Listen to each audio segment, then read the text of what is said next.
پہلے میں 12 ربیع الاول کا بتاؤں کہ یہ ہے کیا۔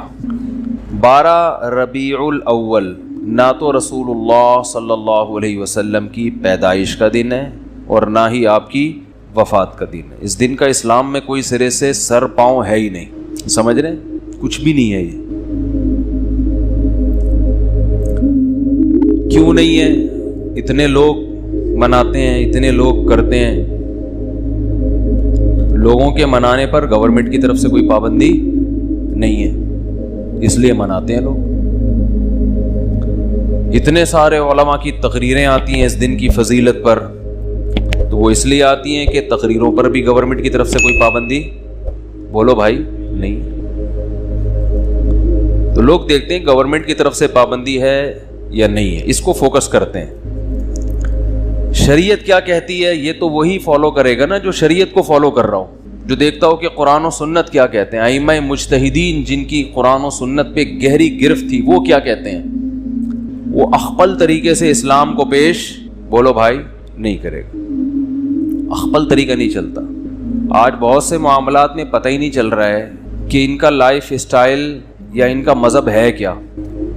اخپل طریقہ تو ہر ایک کا، بلوچوں کی الگ روایات ہیں، مہاجروں کی الگ ہیں، پنجابیوں کی الگ ہیں، پٹھانوں کی الگ ہیں۔ تو اخپل کو لے کے چلنا ہے تو پھر تو ہر قوم کا الگ کلچر، ہر قوم کی الگ روایات۔ اسلام کو دیکھنا ہے تو پہلے میں 12 تاریخ کے بارے میں آپ کو بتا دوں۔ ہمارے پاس جو دلائل ہیں وہ سب سے پہلے قرآن ہے، ایسا ہی ہے نا؟ الحمد سے لے کے والناس تک پورے قرآن میں کہیں بھی نہیں لکھا ہوا کہ نبی صلی اللہ علیہ وسلم 12 تاریخ کو پیدا ہوئے تھے۔ آپ کہہ سکتے ہیں تو بہت سی چیزیں نہیں لکھی، تو چلو جو نہیں لکھی وہ پھر حدیث میں آتی ہیں۔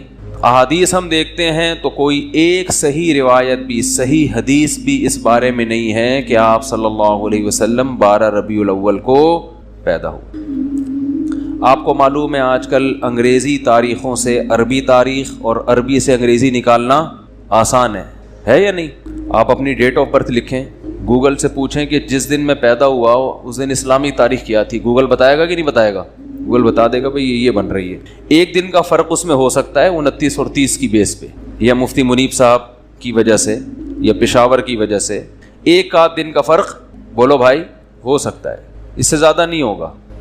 اتنی بات پر پوری امت کا اجماع ہے، صحیح احادیث سے ثابت ہے کہ آپ صلی اللہ علیہ وسلم ربیع الاول میں پیدا ہوئے اور پیر کے دن پیدا ہوئے۔ اب میں ریاضی کی کیلکولیشن میں جاؤں گا تو بہت لمبا ٹائم ہو جائے گا، تو ریاضی دان سے پوچھ لیں آپ، تو جس سال آپ صلی اللہ علیہ وسلم کی پیدائش ہوئی وہ آپ کی وفات سے 63 سال پہلے تھا۔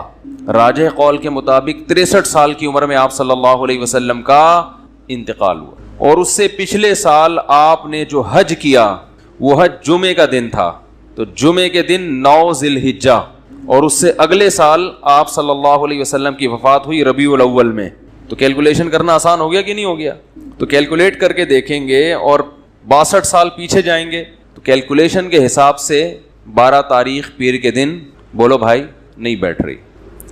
لیکن چلو کوئی ریاضی دان کھینچ تان کے کچھ 62 کو 63 کر دے، 63 کو 64 کر دے، کچھ کرا کے چلو فرض کر لو کہ بھئی امکان تھا، تو ہم تو سب سے پہلے کسی بھی واقعہ کے لیے مورخین کو فوکس کرتے ہیں یا حدیث کو۔ ہسٹری سے جس چیز کا تعلق ہے وہ یا تو حدیث میں ہوگی یا تاریخ دان بیان کریں گے۔ تو مورخین کی رائے میں اچھا خاصا اختلاف ہے، تھوڑا بہت نہیں۔ ان میں کسی ایک رائے کو ترجیح دینا آپ کے لیے صرف تاریخ کو اگر دیکھو گے تو ممکن نہیں، حدیث کو دیکھو گے تو حدیث میں ہے ہی نہیں۔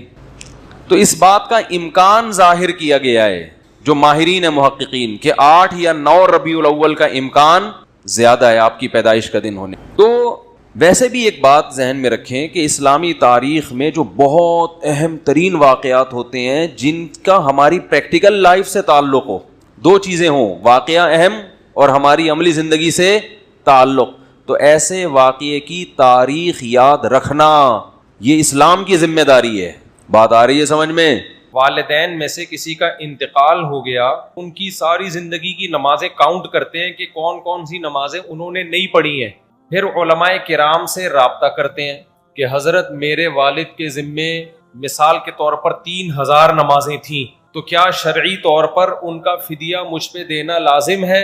مفتی صاحب جواب میں کہتے ہیں کہ اگر انہوں نے وصیت نہیں کی اور وراثت نہیں چھوڑی تو پھر آپ پر شرعاً لازم نہیں ہے۔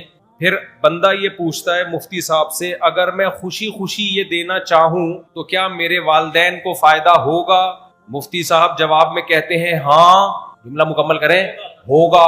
پھر جو پوچھنے والا ہے وہ کہتا ہے میرے ذمہ لازم تو نہیں ہے، لیکن اگر میں دوں گا تو امید ہے میرے والدین سے عذاب ہٹ جائے۔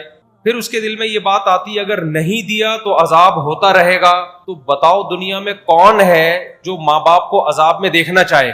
اس کا نتیجہ یہ نکلتا ہے کہ عملی طور پر وہ یہی سمجھتا ہے کہ مجھے دینا ہے۔ نہیں آئی سمجھ میں بات؟ اور 4-4 5-5 ہزار نمازوں کا فدیہ 4-5 ہزار روپے نہیں ہوتا، جائیدادیں بک جاتی ہیں لوگوں کی۔ اس لیے میں جب یہ مسئلہ پبلک کو بتاتا ہوں تو میرا بتانے کا اسٹائل تھوڑا سا چینج ہوتا ہے، کیونکہ شریعت کے مزاج کے خلاف ہے۔ شریعت چاہتی ہے کہ والدین کی وراثت اولاد میں تقسیم ہو، وہ فائدہ اٹھائیں اس وراثت سے۔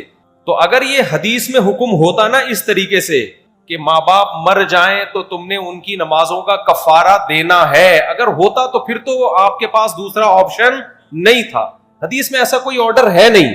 تو اس لیے مسئلہ یہ ہے کہ اگر ماں باپ نے اپنی نمازوں کی وصیت کی ہے تو پھر جتنی جائیداد چھوڑی ہے اس میں 1/3 میں وہ وصیت پوری کی جائے گی، 1/3 میں، کیونکہ ان کو یہ رائٹ تھا کہ زندگی میں 1/3 یعنی 33.3% کی وہ وصیت کر سکتے تھے، وہ تو پھر آپ نے ویسے ہی کرنی ہے۔ لیکن اگر انہوں نے وصیت نہیں کی ہے تو پھر آپ صرف ان کے لیے دعائے مغفرت کریں، اور جو صدقہ خیرات کی ٹوٹی پھوٹی اللہ توفیق دے دے، کسی غریب مسکین کو کھانا کھلا دیا، کسی کنواں کھدوا دیا، جو نارملی کرتے ہیں اس سے آگے بڑھنے کی کوشش نہ کریں، اور اپنے اوپر ایک چیز مسلط نہ کریں کہ پتہ نہیں میرے ماں باپ نے نمازیں چھوڑی ہیں تو عذاب میں نہ ہو، بس دعائیں مغفرت کریں، اس سے زیادہ نہیں، کیونکہ شریعت ہمیں تنگی میں نہیں ڈالنا چاہتی۔ تو اب وہ چونکہ ان کی نمازیں گئیں، وہ اب جو ہے نا وہ سزا تو متعین ہے، اب دعائے مغفرت کے علاوہ آپ کے پاس کوئی آپشن نہیں ہے، تو اب لاکھوں کروڑوں روپے اس میں دینے کی ضرورت نہیں ہے، اور یہ ٹینشن نہ لیں آپ، بس دعائے مغفرت کریں ان کے لیے۔ سمجھتے ہو کہ نہیں سمجھتے؟ تو ہوتا ہی ہے نا کہ جب پریکٹیکلی کوئی مفتی پبلک میں رہتا ہے تو اس کو پتا ہوتا ہے کہ اس کے سائیڈ ایفیکٹ کیا ہیں، تو یہ بہت زیادہ لوگ حرج میں آئیں گے، کیونکہ نمازیں تو آج کل بہت سے لوگ شارٹ کر رہے ہیں۔ کون کون اپنے ماں باپ کی فدیے دیتا رہے گا ساری زندگی بیٹھ کے؟ وہ تو فدیوں میں ہی ساری آدھا ہو جائے گا بیچارہ، اتنی زکاتیں نکالے گا، اتنے فدیے دے گا کہ خود کل لوگوں سے فدیے لے رہا ہوگا۔ تو اس لیے اب آپ کے پاس سوائے توبہ استغفار کے کوئی آپشن نہیں ہے۔ وہ نمازیں چھوڑ دی، بس توبہ کرو، اللہ معاف کر دے، اللہ سے امید ہے آپ دعائیں جاندار طریقے سے کرو، اللہ سے امید ہے اللہ معاف کر دے گا، اور نارملی جو صدقہ خیرات ایصال ثواب کے لیے کر سکتے